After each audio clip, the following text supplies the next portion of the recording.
বন্ধুরা, আবার একটা নতুন রেসিপি নিয়ে তোমাদের মাঝে চলে এলাম। তো দেখো, এখানে তেল দেওয়া হয়েছে কড়াইয়ে। এই কড়াইয়ে তেল দেওয়া হয়েছে, তো তোমরা দেখতে পাচ্ছ। এই কড়াইয়ে দিচ্ছি 5 ফোড়ন। এরপরে তেলটা গরম হয়ে আসছে।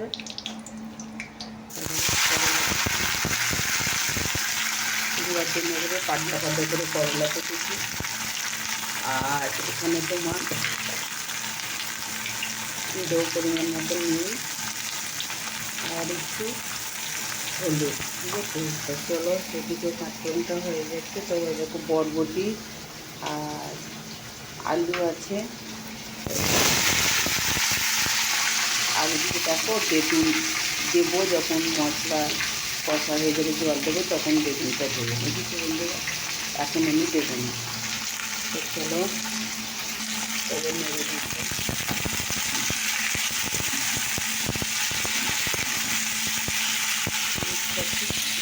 এদিকে দেখো,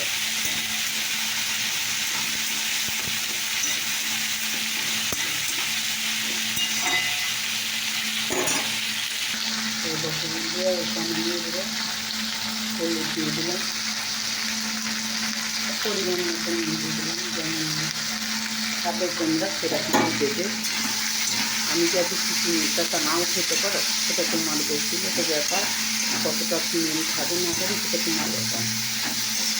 তো এটা কত দিতে হবে। তো দেখো বন্ধুরা, কষা একটু হয়ে গেছে। তো এখানে আমি একটু জিরে দিয়ে দেবো, অল্প একটু লঙ্কা দিয়ে দিলাম। এবার আমি জল দিয়ে দেবো, কষবো। তো দেখো বন্ধু, করলাটা ভাজা হয়ে গেছে। দেখো আমার কষা হয়ে গেছে।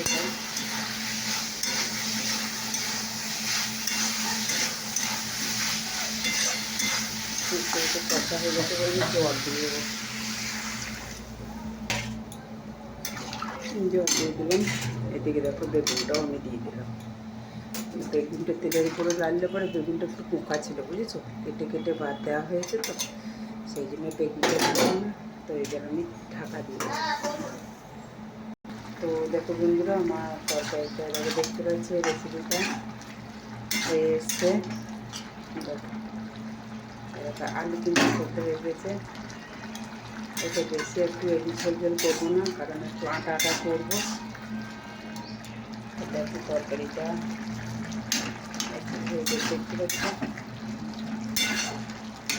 আমার এই রেসিপিটা হয়ে গেছে, দেখতে পাচ্ছ।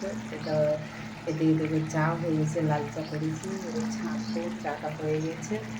আর এইটা রান্না করতে বেশি কিছু লাগে না, সম্পূর্ণ নিরামিষ হয়েছে। নিরামিষ তেল পাঁচফোড়ন দিয়ে বরবটি আলু বেগুন লম্বা লম্বা করে বরবটি আলু বেগুন কেটেছি। আর বেগুনটাও ডাব, লম্বার ভিতরে ডাব আছে। তো এটাই হয়েছে। তেল পাঁচফোড়ন দিয়ে ভালো করে একটু নুন হলুদ দিয়ে ভালো করে নাড়াচাড়া করে, তারপরে একটু জিরে গুঁড়ো, একটু লঙ্কা গুঁড়ো, কাঁচা লঙ্কাও আমি দিয়েছি সামান্য একটু রঙ করার জন্য, একটু লঙ্কা গুঁড়ো দিয়েছি। তো তোমাদের এই রেসিপিটা কেমন লাগলো বলো তোমরা এইভাবে বাড়িতে।